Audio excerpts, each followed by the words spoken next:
पाकिस्तान के अंदर फैले हुए आतंक का एक सबसे बीभत्स रूप हमने पर्यटकों पर पहलगाम में हमले के रूप में देखा। मासूम लोगों की हत्या और ऊपर से हिंदू मुस्लिम के एक नैरेटिव की अपनी एक गूंज देश में और दुनिया में सबने सुनी। इसके बाद भारत की अपनी चुप्पी पर लोग तरह तरह के सवाल उठाने लगे। प्रधानमंत्री कार्यालय से लेकर गृह मंत्री तक, रक्षा मंत्री कार्यालय से लेकर विदेश मंत्री तक और सेना के अलग अलग स्तरों पर बैठकों का दौर चालू हुआ। देश को लग रहा था कि कुछ करेंगे, कुछ तो होगा। ऐसा करते करते लगभग 10-12 दिन बीतते जा रहे थे और देश के अंदर उबाल का अपना एक दौर गुजर रहा था। हमें ऐसा लग रहा था कि भारत एक सशक्त नीति और सशक्त जवाब की तैयारी में तो है, लेकिन वो करेगा भी या नहीं करेगा, यह सब सोचने समझने का किसी को इल्म नहीं था। इधर पहलगाम की घटना थी, उधर प्रधानमंत्री नरेंद्र मोदी का बिहार में अंग्रेजी का भाषण। Friends, today from the soil of Bihar, I say to the whole world,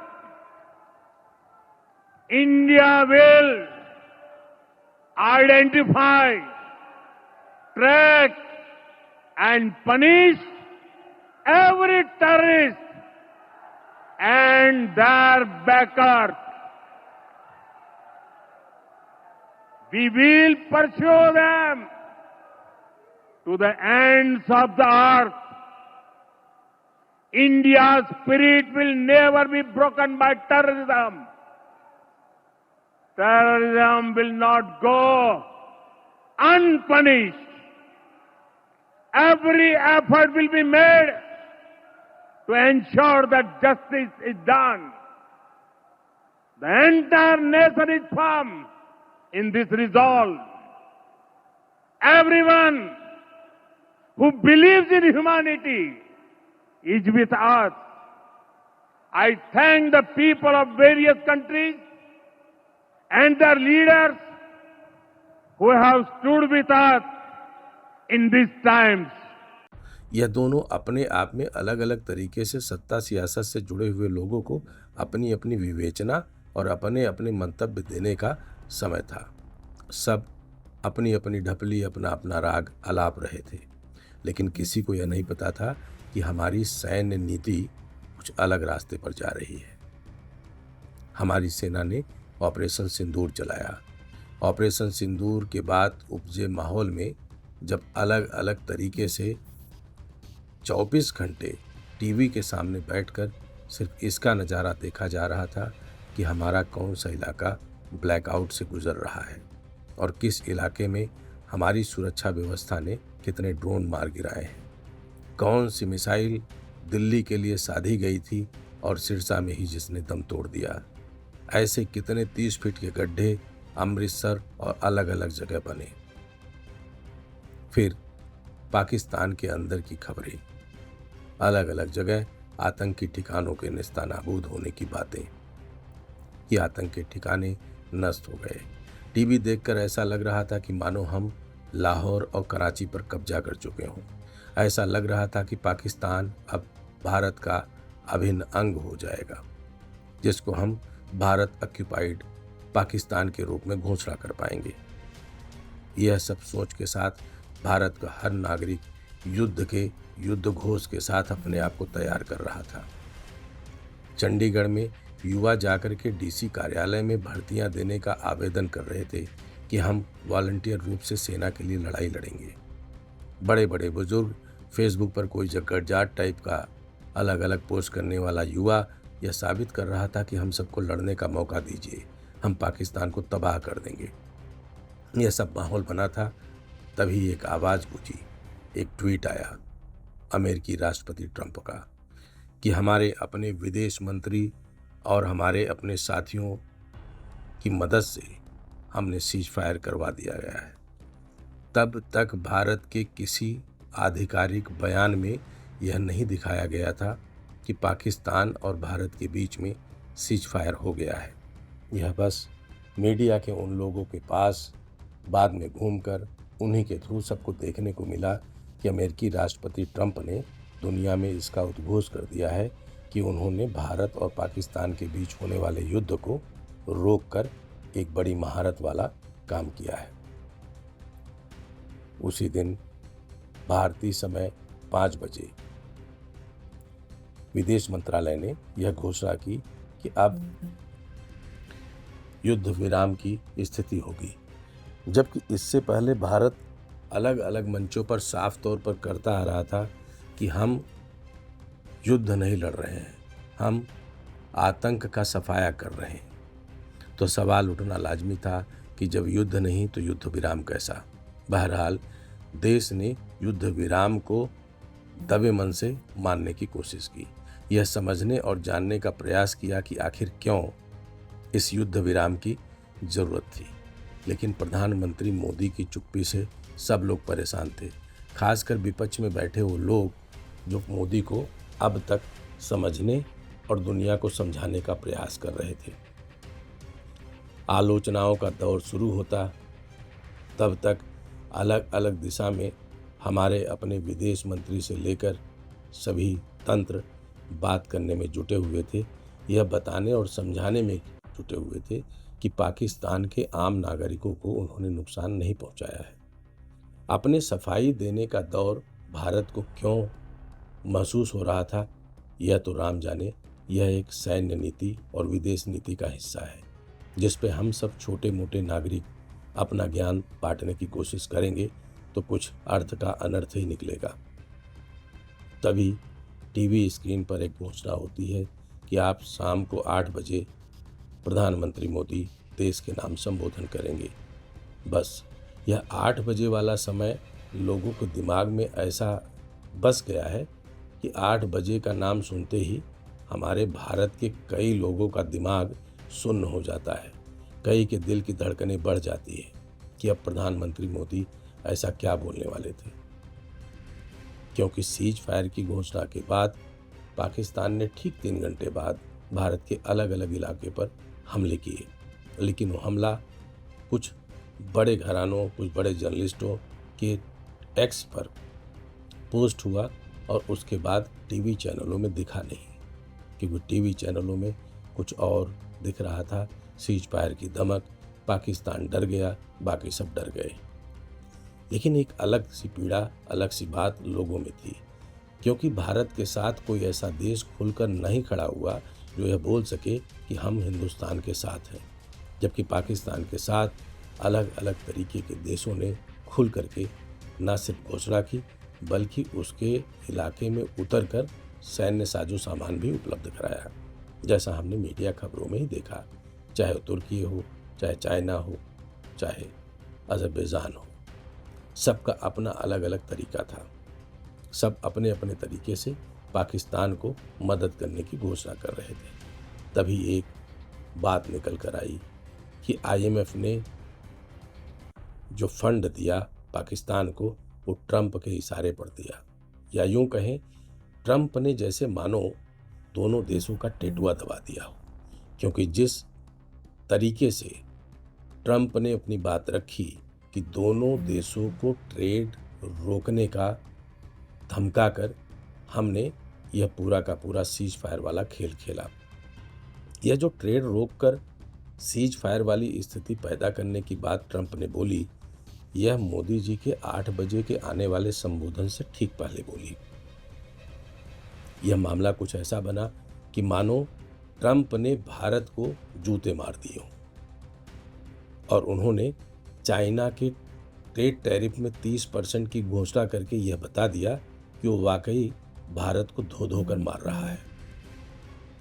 हमारे प्रधानमंत्री के अपने 8 बजे वाले उद्घोषणा से पहले ट्रंप का यह उद्घोषणा करना भारत के सभी लोगों को शायद नागवार गुजरा होगा, और हमारे प्रधानमंत्री मोदी को भी, क्योंकि उनको अपने दोस्त से ऐसी उम्मीद नहीं रही होगी। लेकिन जंग और इश्क में कहते हैं सब कुछ जायज है। ट्रंप ने एक ही बार से कई निशाने कर लिए, एक ऑपरेशन सिंदूर, एक सीज फायर। और तरीके कई कई। ट्रंप ने जहां चाइना को अपनी तरफ मिलाकर चाइना, पाकिस्तान और अमेरिका की एक नई तिकड़ी इस पूरे के पूरे दक्षिण एशिया में देने का प्रयास किया, वहीं दूसरी तरफ चाइना को अपनी तरफ करते हुए उसने रसिया को हमेशा के लिए अलग थलग करने का प्रयास किया। क्योंकि रसिया और यूक्रेन के बीच होने वाली बैठक से पहले यह पूरा का पूरा खेल अंतर्राष्ट्रीय बाजार में कुछ अलग ही चल रहा था। लेकिन इन सब में दिक्कत की बात आई भारत के लिए कि भारत अमेरिका के पीछे हमेशा अपनी विदेश नीति को मजबूत करने का जो दम्भ दुनिया को दिखाता रहा, वह चकनाचूर हो गया। भारतीयों को बाहर निकाल करके भेजने वाली कवायद हो जो अमेरिका के अपने कानून और नीतियों के हिसाब से रही होगी, या फिर ट्रेड टैरिफ की अपनी बात हो, हर तरीके से कहीं ना कहीं अमेरिका ने भारत को दबाया। IMF के फंड से लेकर सीज फायर तक की पूरी स्थिति और बाद में न्यूक्लियर रेडिएशन फैलने का अपना एक तामझाम, यह दिखाने या समझाने के लिए कि भारतीय हमले में कहीं यह नुकसान हुआ था, जबकि हमारी सेना ने साफ तौर पर मना कर दिया कि किराना हिल्स में क्या रखा था उनको नहीं पता था और उन्होंने कभी भी पाकिस्तान के न्यूक्लियर ठिकानों को अपना निशाना नहीं बनाया।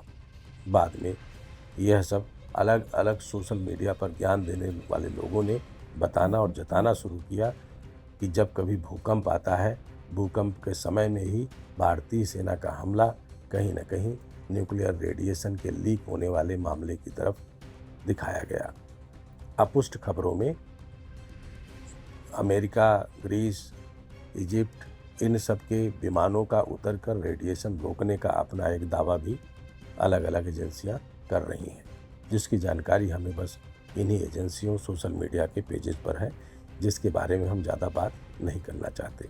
बहरहाल 8 बजा और प्रधानमंत्री मोदी आए, लेकिन मोदी जी की भाषण में बुद्ध तो दिख रहे थे, शक्ति से शांति का मार्ग तो दिख रहा था, आतंक पर हमला तो दिख रहा था, लेकिन पहली बार हमारे प्रधानमंत्री नरेंद्र मोदी की उंगलियां थोड़ी कांपती हुई दिख रही थी, जो इस बात का साफ इशारा था कि आज मोदी जी ने अपने पूरे आत्मविश्वास वाले उस लहजे से हटकर देश को संबोधन किया है।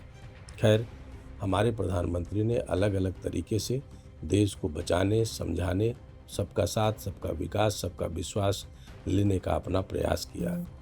भाषण से लेकर मन की बात तक भारतीय जनता पार्टी ने राष्ट्रवाद को वोटवाद में कन्वर्ट करने का अपना अवसर बनाया और उन्होंने तिरंगा यात्रा का ऐलान किया, जो शायद भारतीय जनता पार्टी के नज़रिए से उनके समर्थकों के हिसाब से ठीक होगा, लेकिन हमेशा सेना के शौर्य को बेचने की कवायद करने की कोशिश गलत तरीके से देखी जानी चाहिए और देखना ही चाहिए।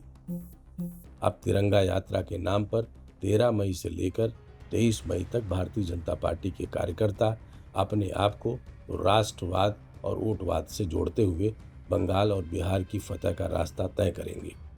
हमारे प्रधानमंत्री मोदी ने आदमपुर सैन्य अड्डे पर जाकर के यह साबित कर दिया कि तिरंगा यात्रा के ओजस का अपना खेल, अपना तरीका क्या है।